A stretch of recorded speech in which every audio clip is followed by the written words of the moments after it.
Breaking news from the Sahel. Mali has just received new military equipment, and the balance of power in West Africa may never be the same. What arrived, who sent it, and why now? Let's break it down. The Malian armed forces received a fresh batch of ultra-modern combat equipment, an arrival not just of weapons, but of renewed hope and strength. The delivery was celebrated across the country. From small towns to major city centers, citizens gathered along roadsides to cheer the convoy, their national pride on full display. This development is more than a routine military upgrade. It symbolizes Mali's growing determination to reclaim full control of its destiny. The army, under the leadership of Colonel Assimi Goïta, continues to evolve, not just as a fighting force, but as the beating heart of Mali's sovereignty movement. Goïta, who has become a central figure in the region's resistance to foreign dominance, has made it clear that Mali will no longer be a passive recipient of outside dictates. Journalist Thiemoko Konategaosoturi described the scene vividly. He emphasized that the Malian army, now more determined than ever, is committed to restoring the full dignity of the Malian people. These new weapons, armored vehicles, tactical gear, and advanced surveillance tools are not just tools of defense. They are symbols of independence, an expression of a Republican army that is ready to crush terrorism and any threat to national peace. The town of Seveningoro served as the landing point for these weapons, and local residents wasted no time in expressing their support. One citizen declared that he felt immense pride in witnessing such a powerful display of national strength. He stated that these tools would go a long way in fortifying Mali's security, and added that, as the son of a former soldier, he felt an unbreakable bond with the armed forces. Further along the convoy's path, familiar faces re-emerged. Amadou Batili, a citizen long known for his vocal support of Mali's military, was seen again at the Monument of Independence.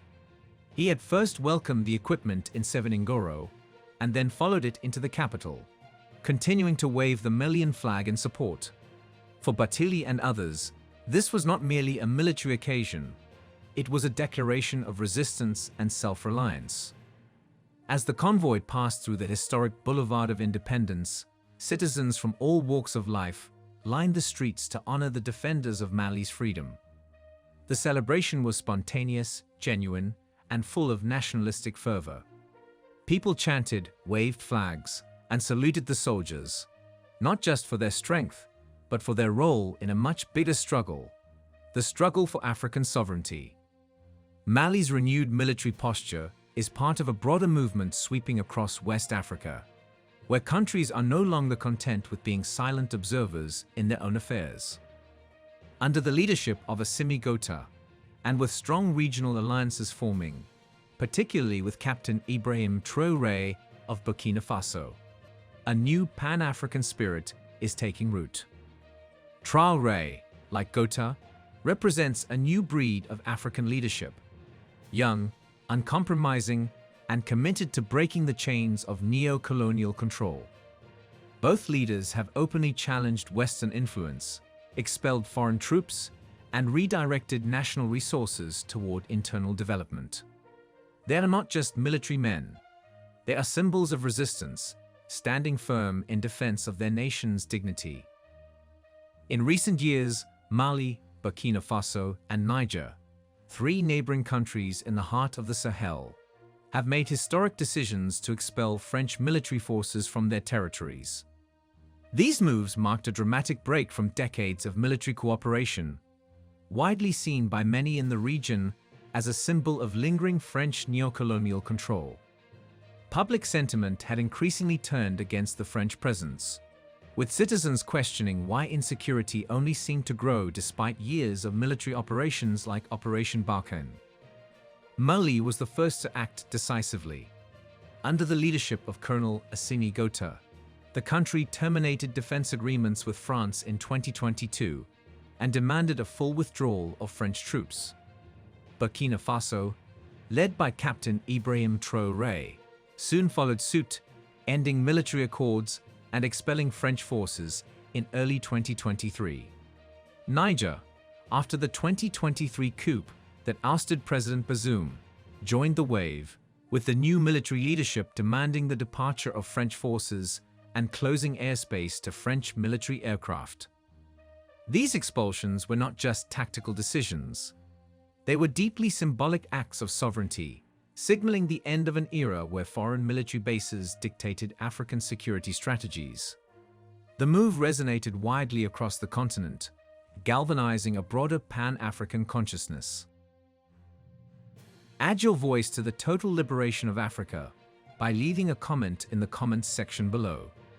Do not forget to like and subscribe for more informative videos like this one. Another major step in the trio's fight for independence has been the rejection of the CFA franc, a colonial-era currency still controlled by the French treasury. Though long presented as a tool of economic stability, the CFA has been criticized for stifling economic autonomy and allowing France to maintain disproportionate control over West African monetary policy.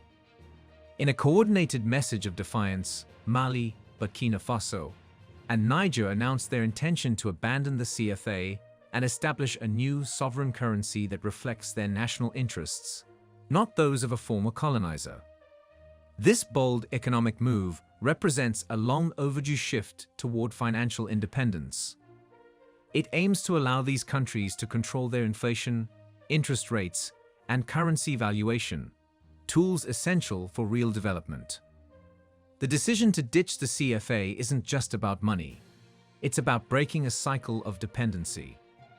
By challenging the financial structures that have long tied their economies to Paris, these nations are taking control of their economic destinies. Perhaps the most ambitious move yet is the formal creation of the Alliance of Sahel States, announced in 2024.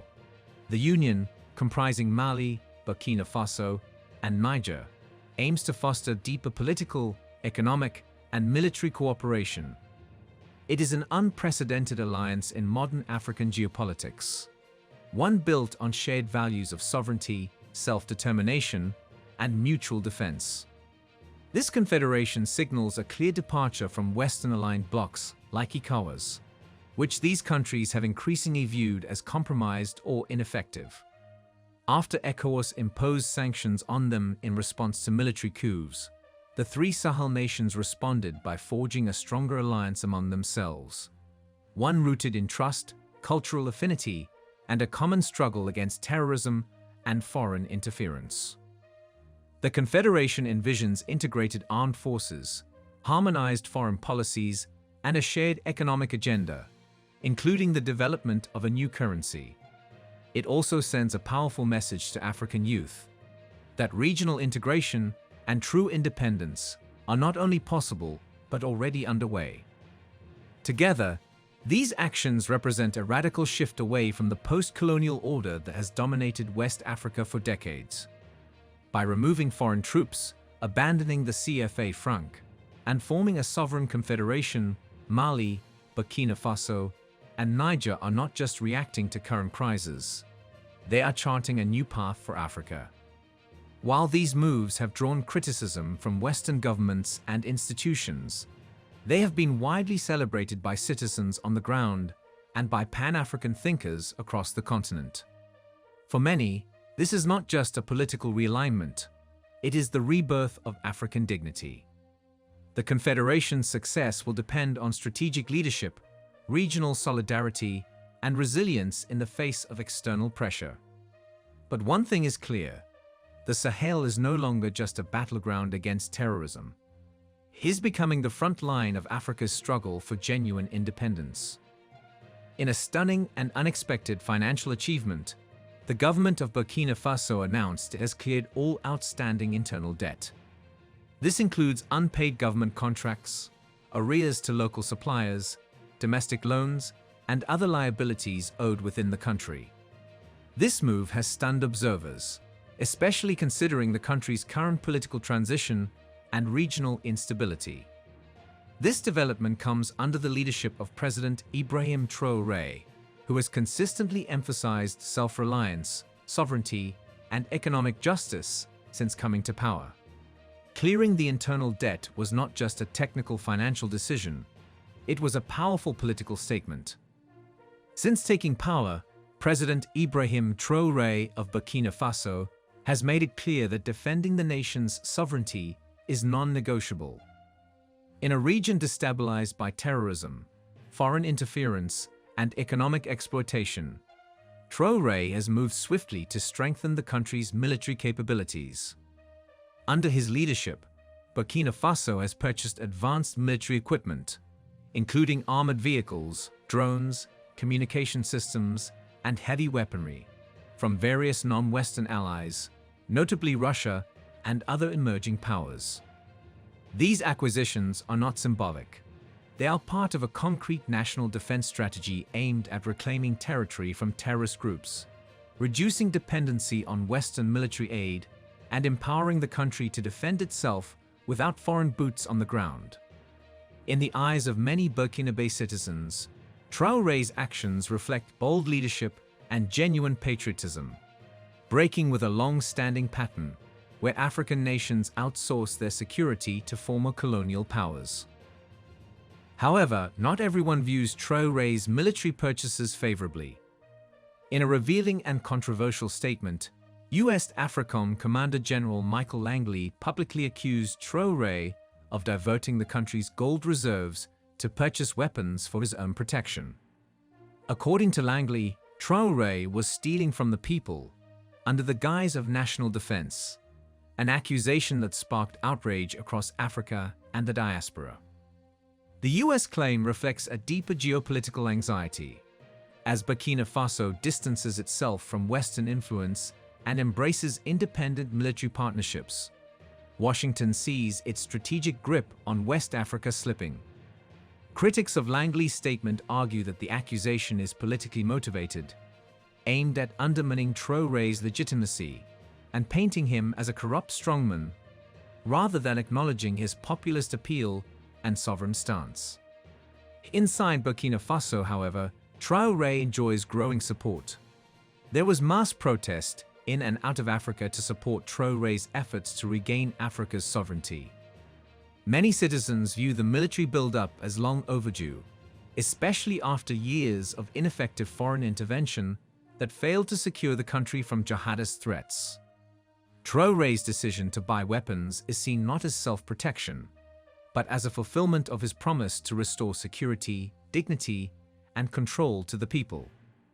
His refusal to bow to Western criticism has made him a symbol of African resistance, particularly among youth who are tired of neo-colonial interference. In contrast to leaders who accept IMF conditions and military aid with strings attached, Traoré is seen as walking the talk of independence. The accusation from the US is not just about gold or weapons, it's about narrative warfare. Traoré is being framed by some Western powers as a rogue leader, while others see him as a rising Pan-African revolutionary. At its core, this conflict is about control over Africa's resources, politics, and future. By investing in national defense and rejecting outside interference, Burkina Faso is challenging a global order that has long kept African nations at the periphery of power. Traoré, for his part, has not directly responded to the US general's accusations, but his actions suggest a clear position.